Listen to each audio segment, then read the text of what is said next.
In this completely absurd film about the government controlling us through fried chicken and grape drink is a blistering commentary on society, racism, and of course the dangers of cloning. I'm not the clone, you're the clone. In this video, we'll be taking a deep dive into the ending, the government's plan to assimilate, and the introduction of Tyrone. So grab a drumstick and relax because here we go. Meet Fontaine, a down-and-out drug dealer struggling to survive in the cutthroat world of the Glen. It's never mentioned where exactly the Glen is. The license plates merely state that it's a swell place. Ironic since it couldn't be further from. But the question of where they are is also followed by when they are. You have things like flip phones, CDs, and a beeper emporium suggesting we could be in the early 2000s, yet characters will talk about more recent events like Obama as president or blockchain setting it closer to present day. I would have voted for Obama for a third term if I could. This is all part of the absurd aesthetic of the film,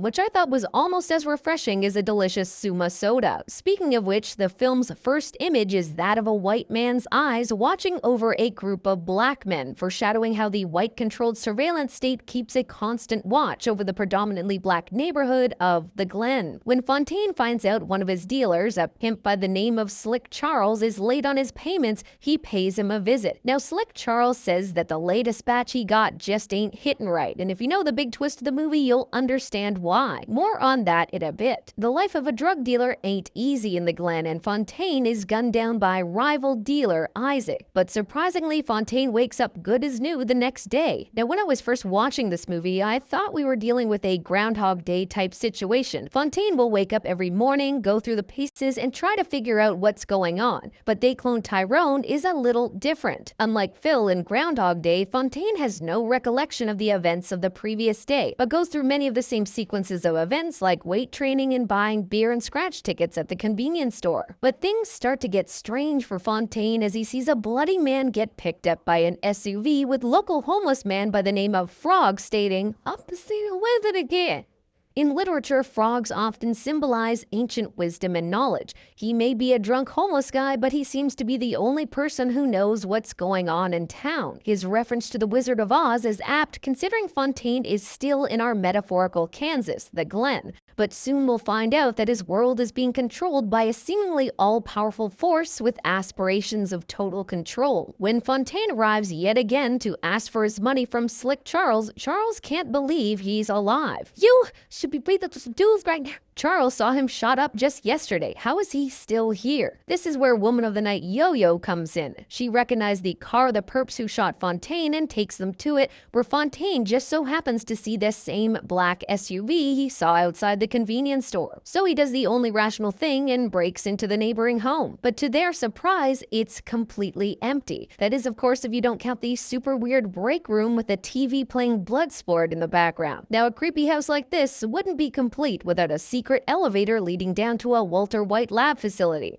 Goddamn right. Here we find a substance that looks to be cocaine, but isn't quite. This is Compound H, a compound developed by the government and injected into various products like cocaine, fried chicken, hair cream, and grape drink to control the black population. As much of the film delves into Fontaine, Slick Charles, and Yo-Yo getting to the bottom of this mystery, just like a Nancy Drew novel, we don't get any answers until Fontaine devises a plan to rally alongside his rival drug dealer to take on the secret all-white scientists who live underneath the city experimenting on African Americans. But to understand how and why all of this has happened, we have to fast forward to the biggest twist of the film. The lead geneticist of this whole operation is none other than Fontaine himself, or should I say an older version. But why would he turn against his people? Why would he work with the very people who want to destroy his race? It all boils down to what happened to his little brother Ronnie. Earlier in the film, we hear that Ronnie was killed by what's heavily implied is a white cop who left him to die on the pavement after being shot without calling an ambulance. Thus, old Fontaine has this warped idea that by working with the government, he'd be preventing injustices like this from happening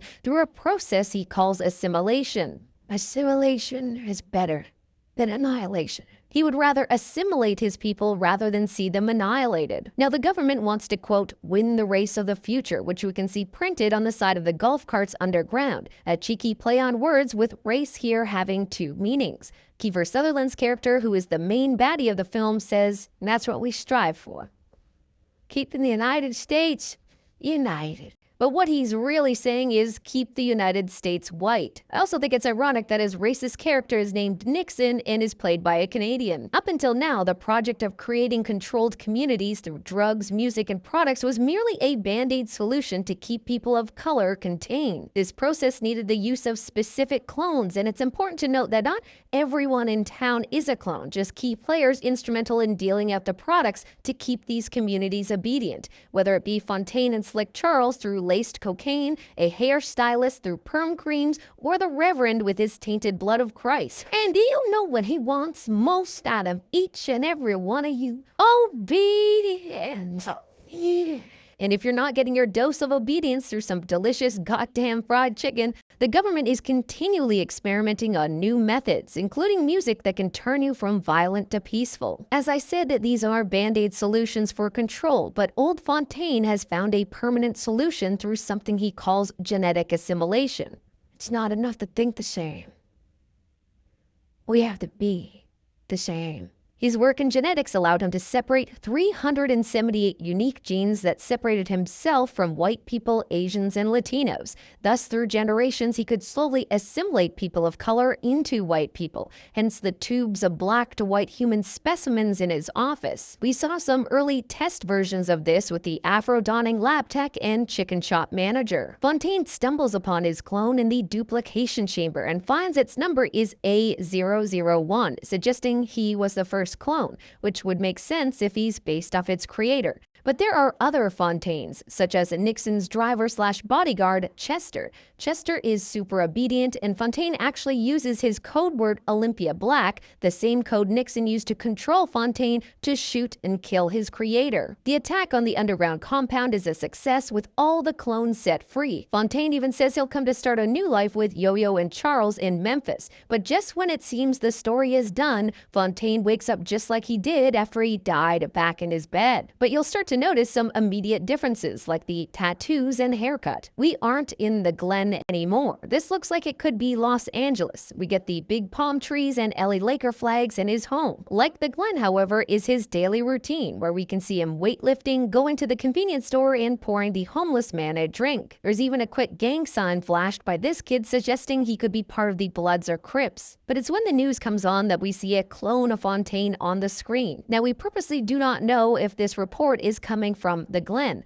Just as the announcer is about to say where we are, a cough muffles the location. Even in the closed captioning, we don't get to see where this is. Nixon did tell us that the government has experiments all around the country, including Los Angeles and Detroit. So either what we're seeing here is more of the Glen or another location that managed to escape. You may have even noticed some Crunch cereal on the table here, the same cereal found in the Glen the government used to control its subjects. And the last line of the film is, "Ain't that you, Tyrone?" So the Los Angeles version of Fontaine is Tyrone, hence